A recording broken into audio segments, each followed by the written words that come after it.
Good evening. Good evening, Rabbi Shvotov. Thank you.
Okay.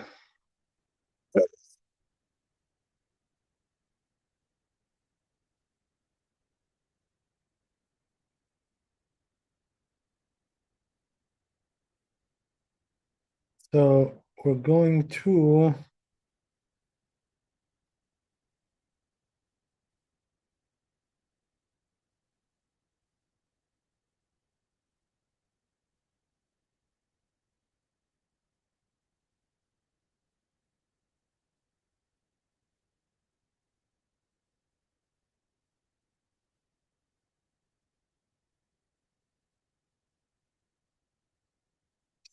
so we said in the tour that when you light the candle, right, you have to make sure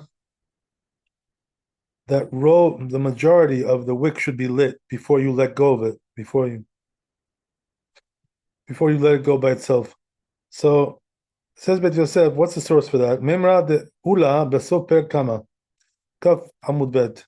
It's in Shabbat Kaf Amud Bet, said by Ula. That's where it comes from. So yeah, this is well known. Same din applies for Hanukkah as well.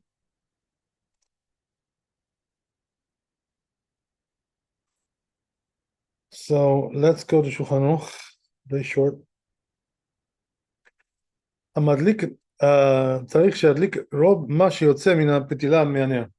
So it says what you got to do is when you light, make sure you light the majority of the wick. So what does that mean, the majority? That means the majority of the height of the wick.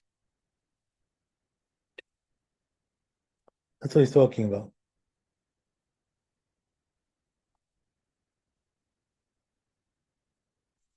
So this way, it's like on its way going, by itself without having to wait, for some kind of a pause going on right until it lights up fully.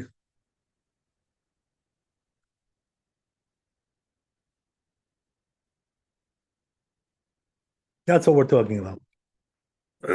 Okay, pretty simple. Let's go to Ted. So here, right, the tour told us last week, we saw you don't have to pre-light the wick, in order to make it light faster.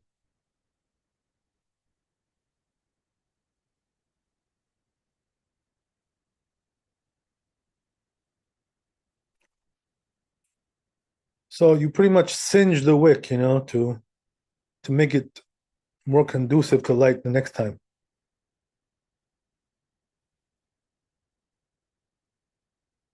So let's see Bet Yosef what he says.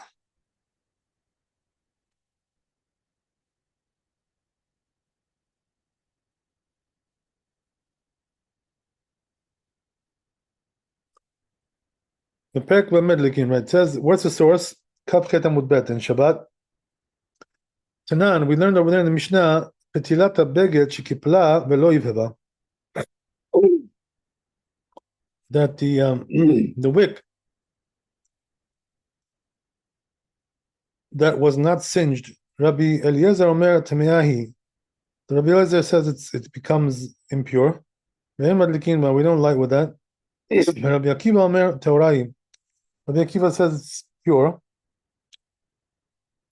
And we do light with it. The Gemara, it says in the Gemara, Kaftet Amud Aleph, Amar Rava Hainu Tama de Rabbi Eliezer. So says Rava, what's the reason of Rabbi Eliezer? Lefi she'en madlikin b'ptilat she'ena mechurechet. Because we're not supposed to light with a wick which hasn't been singed yet. כתוב שם התוספות, says תוספות there, ונראה לי דבחינם נהגו אנשים להדליק פתילה ולרחבותה כדי שתהיה מהובהבת. So it says Tosfot, right? It's not really necessary, he says, to what the women do, they do this preparation like this, the prep. Not really necessary, he says. Why? Because we don't pass like Rabbi Eliezer. The shamutihu.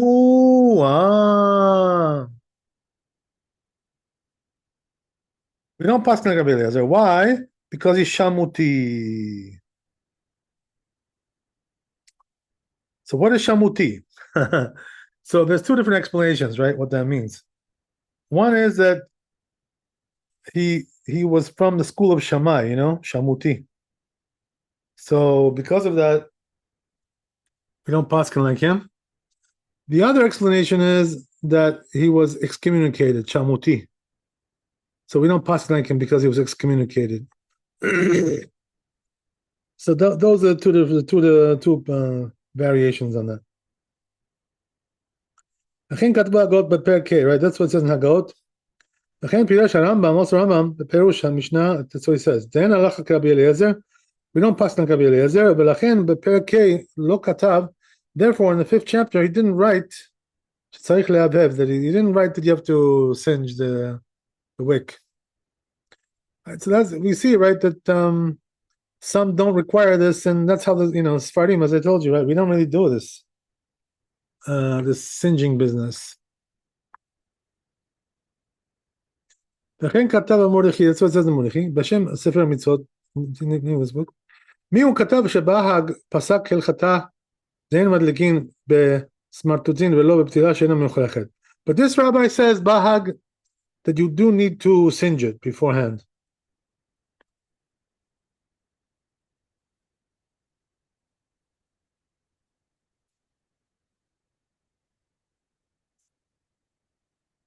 לכן איתה בתוספתא, that's what point, תוספתא ברביעי חולק פסק שבחירות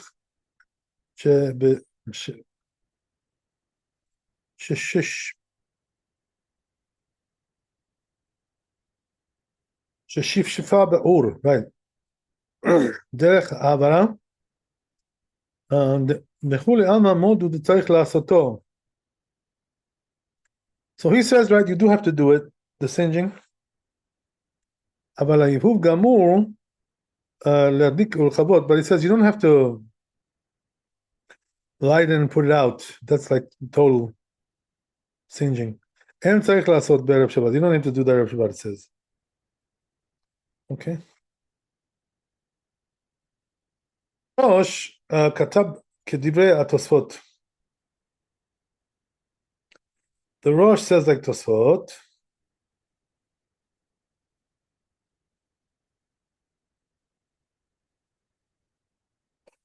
This is what it says. The women are accustomed to light it and put it out. In order that it should easily light next time. The light well.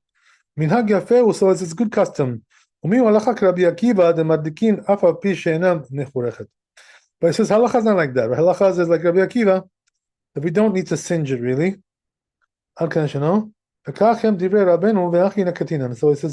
that's what Rabbeinu said, right? Who's Rabbeinu? The Tur. He said, that's how the halacha, pretty much. Okay. So that's Tet. So we'll see Shulchan Aruch. So it says Shulchan Aruch like this. You don't have to singe the wick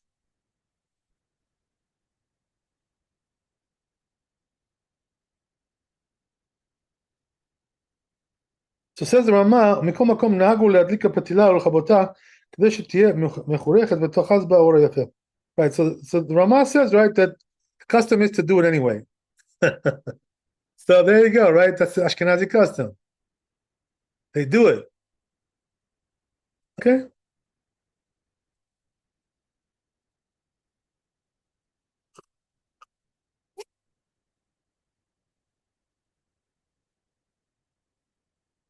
We got one more here in this chapter.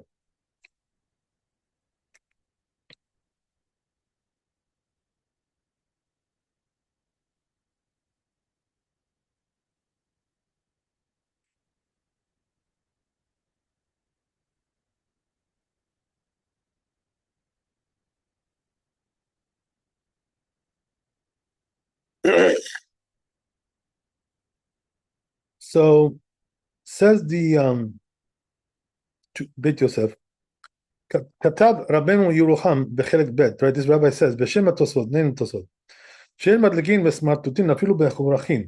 So it says we shouldn't light with rags, even if they're singed. ומדברי תוספתא שכתבתי זה סמוך ומלמד. So it says comes out of Tosefta that we saw before. So what do you see from there, right? That according to this opinion, we shouldn't use rags as wicks.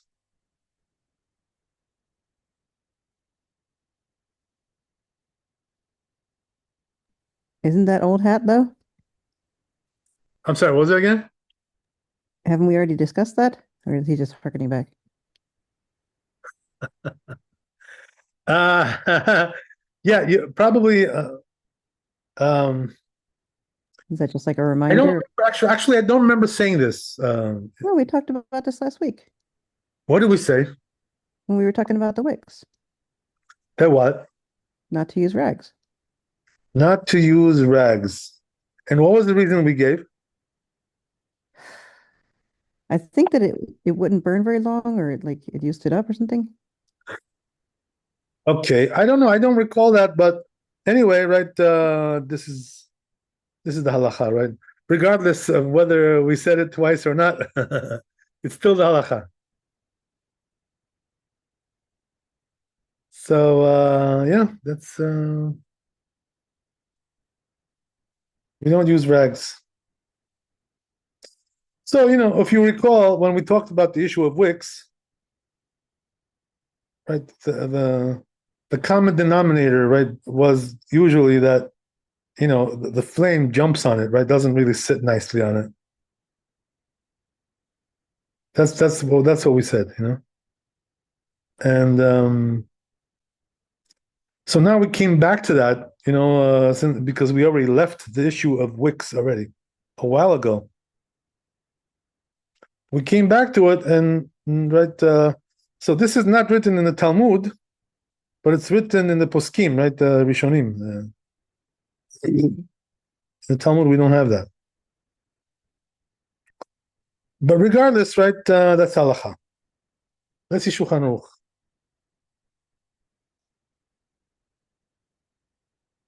Ein madlikin basmartutin, right? As we said, right? We shouldn't use, as we said, right, rags. It says even if they're singed, right? So don't think, if you singed it, it's going to be okay. No, not so. So let's take a quick look at the Mishnah Berurah, if he has anything to add to this.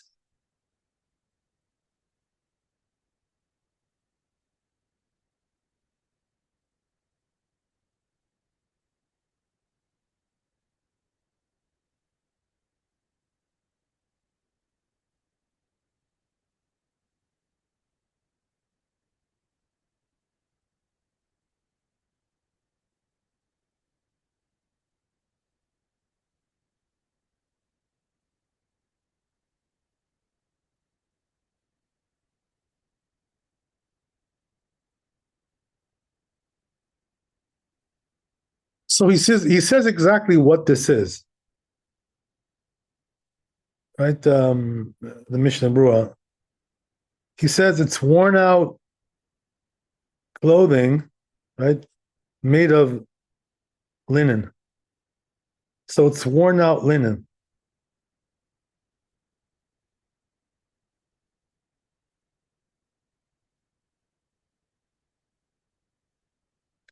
So he says, what's the reason? Same as before, right? That the flame doesn't sit on it well.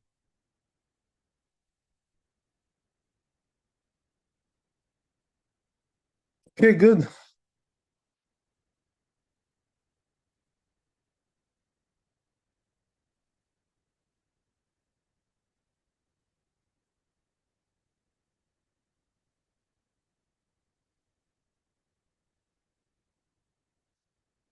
So we're done with this chapter.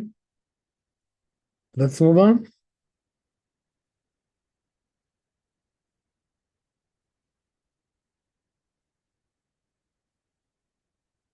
Read Samachay.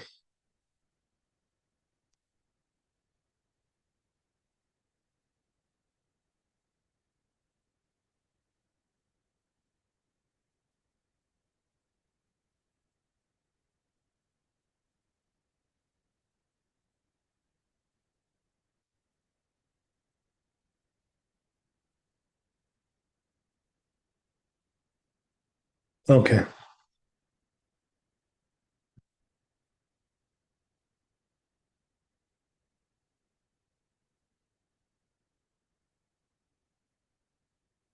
So we'll start with the Tur Beit Yosef.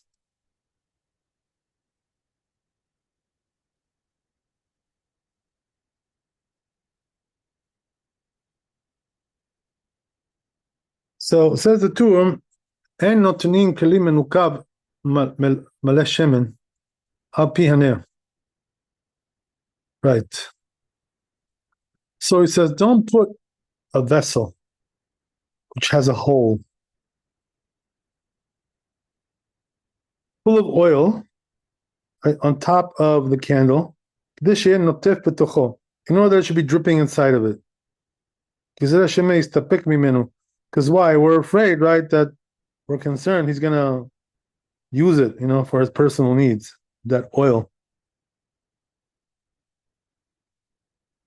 ואין חברו לו בסיד, ואם חברו לו בסיד או בחרסית מותר. But it says if they attached it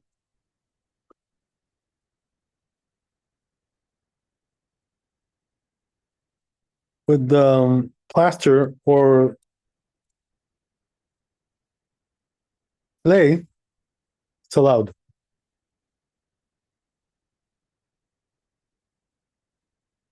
So I'm assuming the reason why it's allowed is because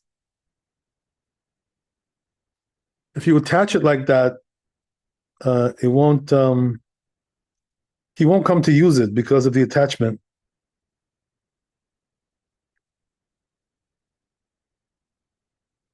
Okay, let's move on.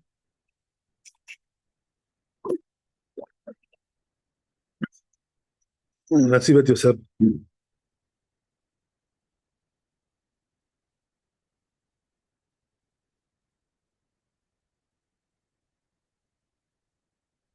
Yeah, there's a little bit more tour to do.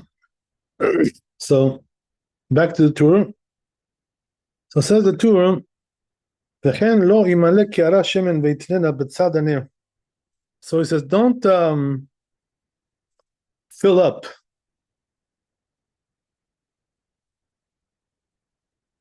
a tray and with oil inside and place it on the side of the candle. ויתן ראש הפתילה בתוכה. He's going to put right to the end of the wick inside there. That it should be like absorbing the oil from there, by way of the wick.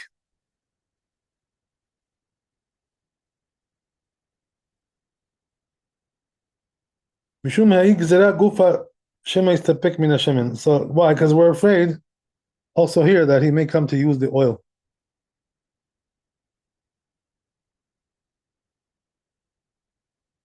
Okay, let's see what you said.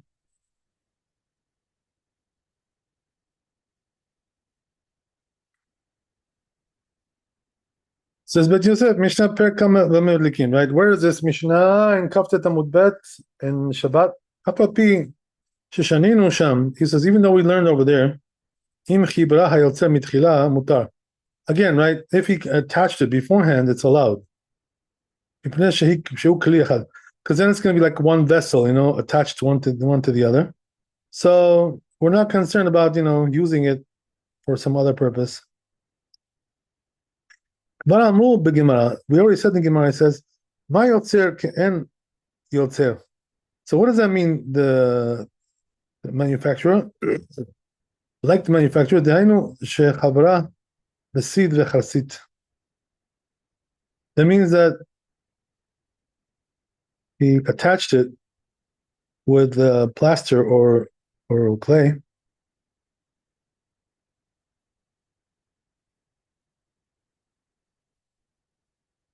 It's attached well, because it's one vessel. Rashi explains the Tama de Surah Mishum Decheban. So he says the reason for the prohibition is because since that he made it right usable for the candle, so if he comes to use it, he's going to be liable because of extinguishing. But it says when he touches it, there's no concern about breaking Shabbat. But why? Because he says because of the prohibition of Shabbat, he refrains from that, from using it like that.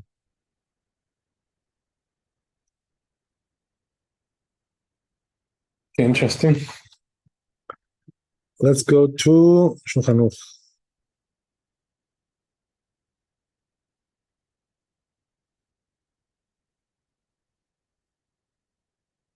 So we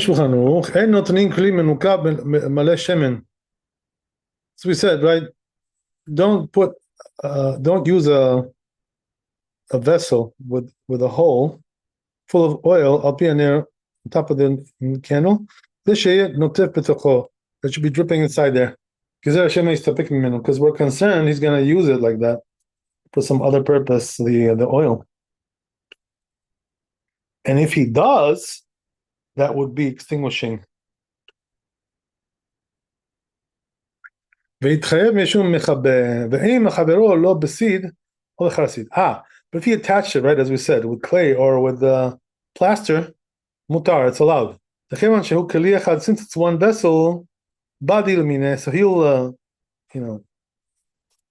refrain from using it. Mishum Isur Shabbat, because of the prohibition of Shabbat.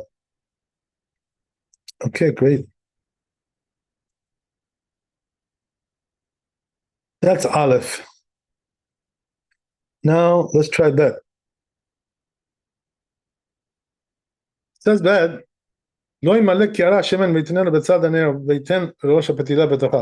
here also it's a similar contraption, right? Which is don't fill up like a tray with oil and put it on the side of the candle and then have it sucked out by way of a wick. Here also, right, it sucks it out. Here also we're concerned he's going to use it for some other purpose, and then it'll be extinguishing. So the same concept there. Okay, great. That's Aleph and Bet. Okay.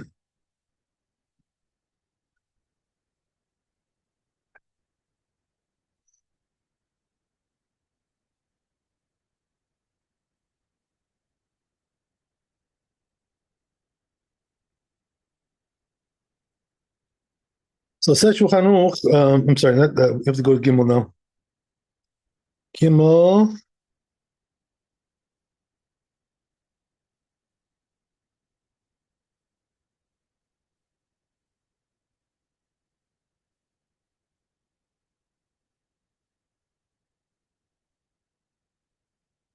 Okay, so here the Tur says, מה שכתב רבנו, אבל אסור לתנות תחתו בשבת, כדי לקבל שמן עוטף. But it says, on the other hand, right, what you cannot do is to place like a tray under the candle in order that the drops of oil should like drip in there.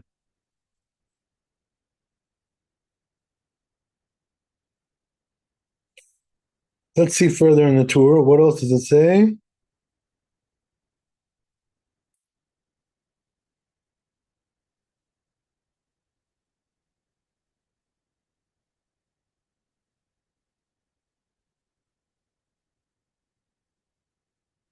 It says like this. It says, nevertheless, mutar leadlik be'ashashit. You are allowed to light in a lantern, even though they place water under. And then mutar liten keli rekan. You're allowed to put empty vessel tachtav under it. Even on Shabbat. In order to absorb, right, to receive the sparks that fly out. אבל אסור לתנוע תחתיו. שמן הנוטף. It says you're not allowed to put it under it on Shabbat, right? To do this, that in order that to receive the dripping oil. Mishum mevatel kli mechechana. Why? What's the prohibition here? He's nullifying the vessel from its use. How does that work? Since the oil drips into it, so it gets nullified, from some other use, from its normal use.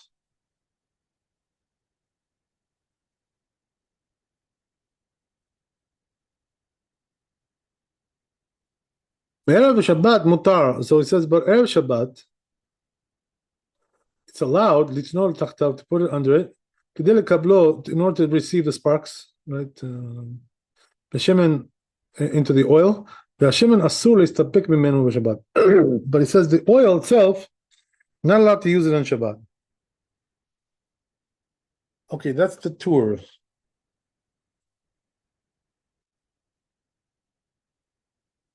Let's see it, Yosef.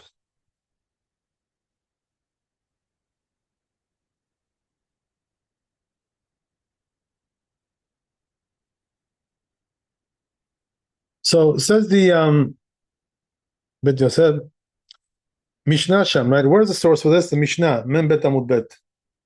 Katuv be'agot asheri, right? It says in this rabbi, the mutar latet keli tachat neo, you're allowed to place a vessel under the candle, shel Shabbat, right? Which is made out of the candle is wax. So he says, since it's possible to shake out the prohibited part from the vessel, so it's not considered to be like your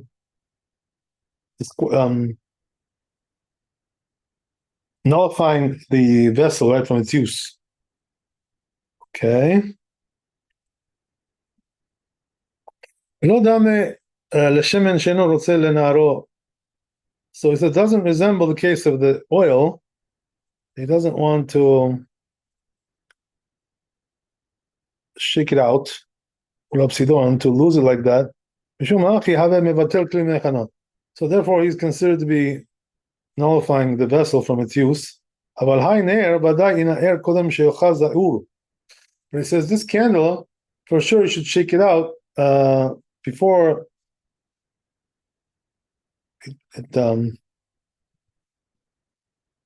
before the flame catches onto the vessel. That's the end of it. So he says you have to say the Sfira lekedat Baal Trumot. It seems like he holds like the Baal Trumot. Katav Rabbeinu b'siman Shintet, that Rabbeinu wrote in chapter 309. The lo mikre maniach afilu haniach ha'isur midato. It's not really called placing it, to nullify it. Even if he placed it, the prohibited part willingly. אלא אם כן דעתו שישארו שם, unless his intention is that they should remain there כל השבת או שבת. אבל אם היה דעתו להתלה בשבת, but if his intention was to remove them on Shabbat, הווה שוכח, then it's considered like he forgot. ושרה then הער, and it's allowed to shake out אבן שעל פי החבית, a rock, stone, which is on top of the barrel, ומעות שלה שעל הקר. And also if you have money which is placed on top of the mattress, pillow, whatever, דאילו לדעת מי שחולק עליו, where he says, whereas, according to the opinion that argues with him, כל שהניח דבר אסור מדעתו, whenever you place something forbidden, right, willingly, מכן מניח ונעשה כלי לבסיס. So it's considered like doing it willingly, and therefore the vessel becomes a base, the davar asur, for something forbidden. The asur lenaro, you're not allowed to shake it out. Ukvar hiskir haran. So it says the man already mentioned svarazo, this opinion. Beresh perek mishe cheshich, over there in this perek. Samech le'avamud bet. B'shem Raza, Raza. Okay. כתב שיש חולקים ואומרים, he writes that there are those who argue, saying, כשם שאסור לבטל כלי מכנו, just like it's forbidden to nullify the vessel from its use, לכל היום, all day, אך אינם אסור לבטלו ממקצתו של יום. He says that also it's forbidden to do even part of the day.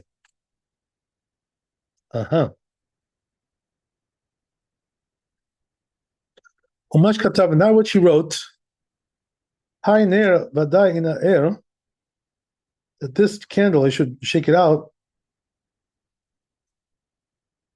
Etc. It means to say that so he says, we assume that his intention was that not to leave it there. But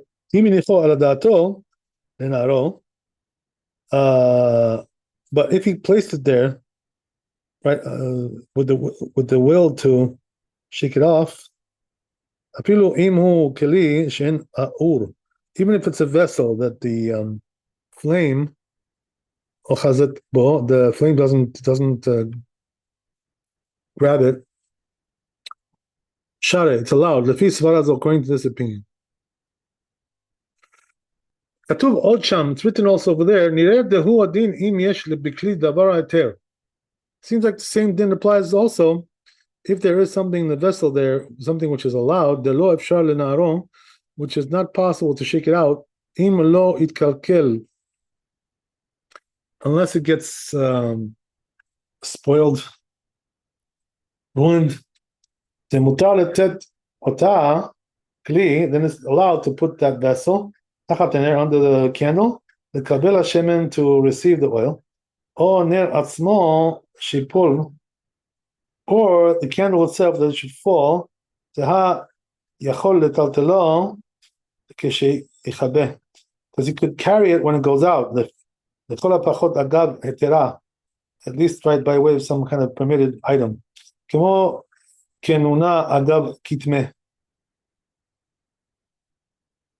Like the Gemara says, right, in Mem Zayin Amud Aleph, that if you put something there which is allowed, it's allowed to take it out, to remove it. Like we spoke about, right, putting the challah on the tray, right, we mentioned that before. Miu le Rava says, however, according to Rava, the Amar, that he says, remember Amud Bet in Shabbat, הצלה שאינה מצויה, לא התירו. So he says, a way of saving it, which is not very common, they didn't allow, לצורך דבר ניטל, for something which is carried, היה אסור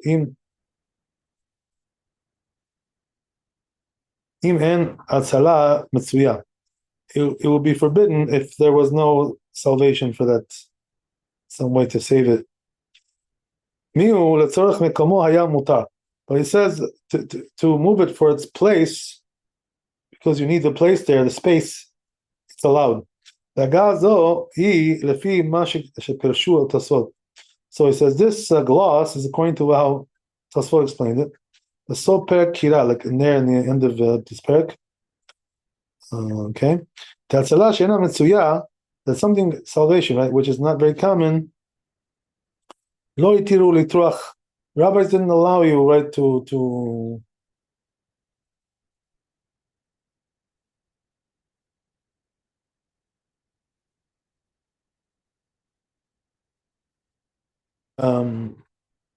the rabbis didn't allow you to make an effort, right? Afilu bedavar, to make right.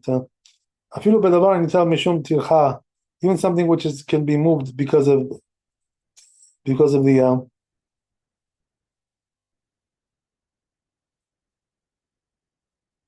exertion, right? ונתינה kli tachat haner, and placing the vessel right under the candle, the kabel shemen, to receive the oil, chashiv hatzala shena mitzuya, considered to be a type of saving salvation that's not very common. Because usually, right, does it before Shabbat. This item, this place that he places. Okay, Matzati b'tshuva Ashkenazi. Right, I saw the tshuva Ashkenazi. It says, which is the Maharil. Tzad dati noteh shemutar lasim keli mid'od yom. So he says, I'm thinking a little bit, right? I'm inclined to say that you're allowed to place a vessel right before Shabbat, tachat shulchan, under the table. V'kishetelech lishon, when you go to sleep, tasir shulchan, remove the table, v'akli omed me'atzmo, and the vessel will be standing by itself. Under the candle. Even though you're right causing to nullify the vessel right from its use. It seems to be allowed anyway. The Adkan lo pligi Rabbi Yosef Rabbanan, because these rabbis only argue in the case where garam kibui de Yisura deoraita, when it comes to right indirect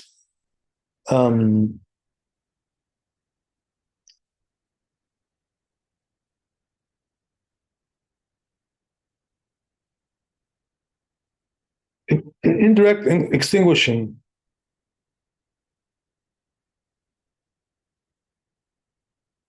By way of indirect causation. Extinguishing by indirect causation. Okay, so anyway,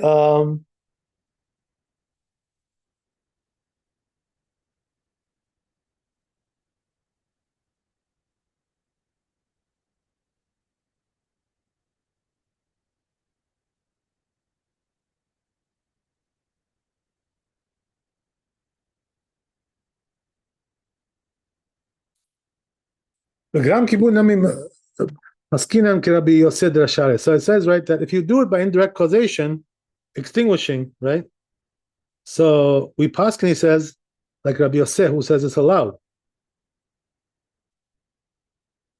So this is the famous, gramath issue, right? Which is indirect, doing labor by indirect causation.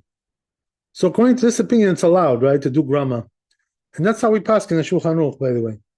But Ashkenazim are a little bit more stringent about it. Indirect causation. So what does that mean? They only allow it if it's like a financial loss or something like that. But we don't even require that. We allow it just, as is. As is. Indirect causation. Grama. And that has a lot of ramifications in halacha, this issue. Because you could do, a lot of things, you could pull off some tricks, with that. And do a lot of things which you would think is prohibited, but now because of this issue, it's permitted.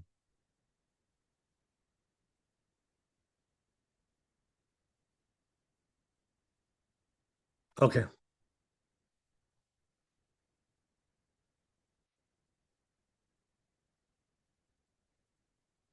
מי הוא כתב מהר"ם דווקא משום הפסד דלקה הלאו הכי אפילו ביום טוב אסור. Right. So Maharam says this only if it's a loss, right? As we said, right? That's how the Ashkenazi they paskin. Only if there's a financial loss. But if it wasn't for that, it would be forbidden, he says. B'yom tov as afilu b'yom tov as even on Yom Tov. Right? But he says, I personally think that you don't need that, right? You don't need to have a financial loss involved. Says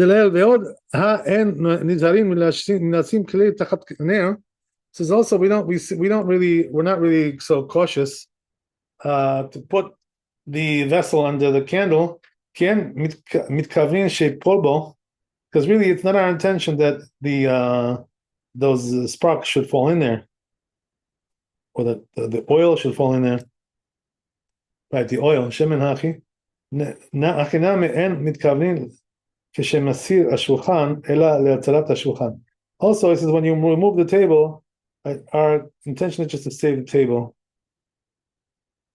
The Kaimalan, it says also that we hold Rabbi Shimon, we hold like Rabbi Shimon, דבר שאין מתכוון מותר, something which you're not intending to do, it's allowed. לא have פסיק רשע, because it's not something which is right, a sure thing. לכן לכל שכן הכה. It's all the more so here, it says, רבנן הוא דאפילו הכי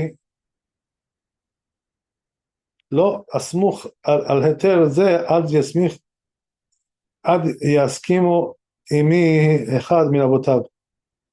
But it says, nevertheless, right, I'm not going to allow this unless one other rabbi agrees with me. Okay? He wants some support.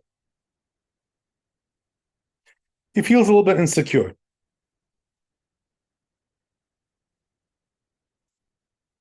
Okay, great. So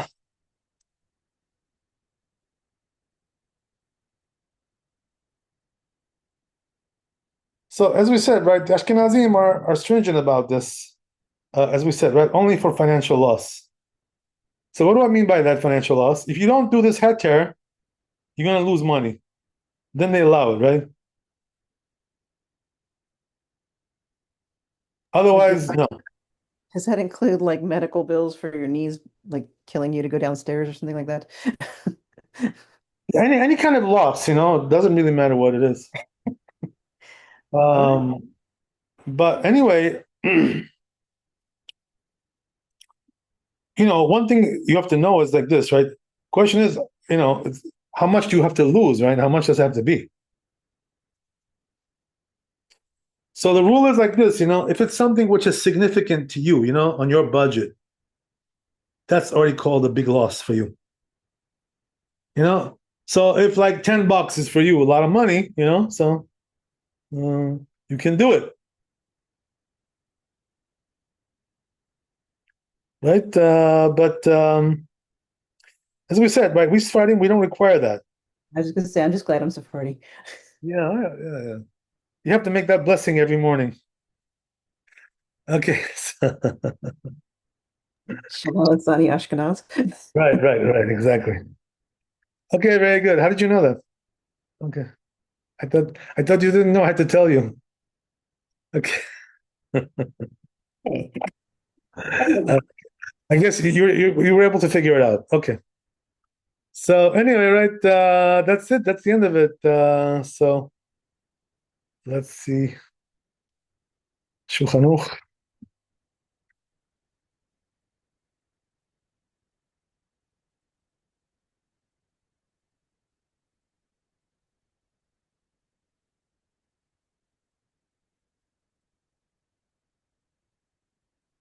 When I was in Israel, actually I came across, right, there's like two Ashkenazi rabbis, big rabbis. One is the Yavetz, Rabbi Yaakov Emdin. There's also another one, and they both said, pretty much the same thing. They said that He said like this: the Ashkenazim have taken on, he says, throughout the years, they lived in Europe, they've taken on many, many, stringencies, chumras, right? So he says like this rabbi, he says most of these chumras, he says, have caused damage, to the community. He says he doesn't really like them very much. So what does that mean? He's trying to say, right, that because they took on these chumrot, right, it's become worse for the community. In other words, it was supposed to make it better. That was the whole idea, but actually it made things worse. Yeah. In other words, he's trying to say it had a boomerang effect. You know what I mean? These chumrot. But still, nevertheless, right, regardless that this rabbi, was against it, these Ashkenazi chumrot, right? But most of but the customs, are not like that, right? So they hold on to it because, that's their custom already for hundreds of years, God knows, right? Whatever. So, it is what it is. Okay.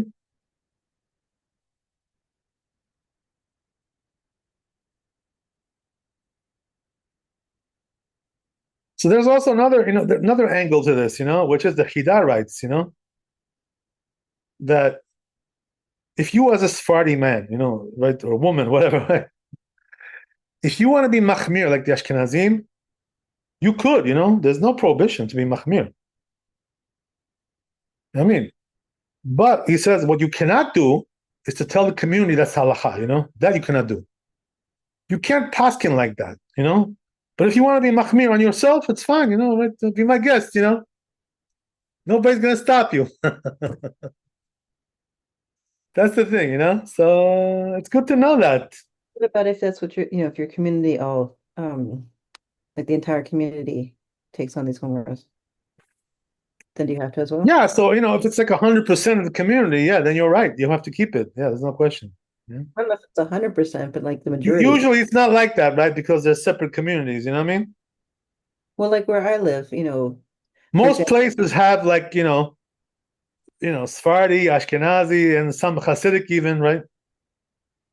Right, there's So sure. since they have all these, different customs, there is no custom of the city.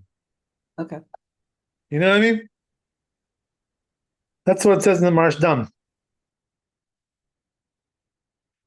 So the only way you have a uniform custom is if everybody does it.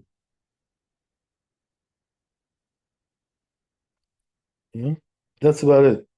All the Sephardim, they do it, all the Ashkenazim, they do it, for your community. Same thing, right? Doesn't really matter. Same thing. Okay. Anyway, it is what it is.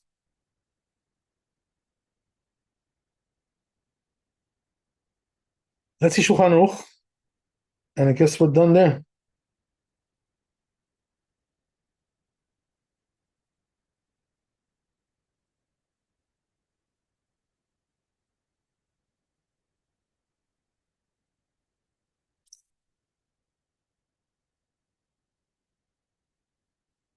So Shulchan Aruch says like this: "En notnin keli b'Shabbat tarat haner."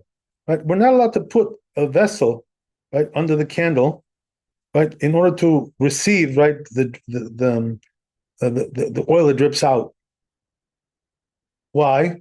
Because when that oil gets onto that vessel, right, on that tray, whatever it is, it nullifies it from its use. You can't use it anymore. It becomes muktzah, It becomes a base.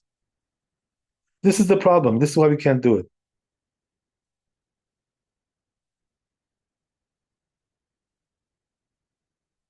But he says, but you can do it right on Friday. That you can do, right? Just not on Shabbat. So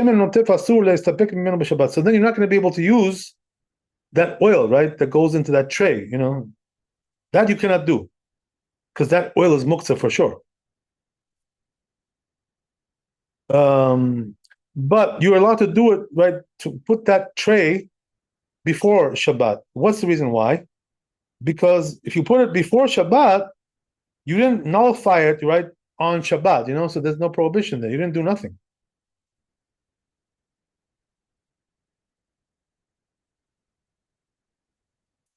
So says the Rama, ואסור ליגע בנר דולק כשהוא תלוי.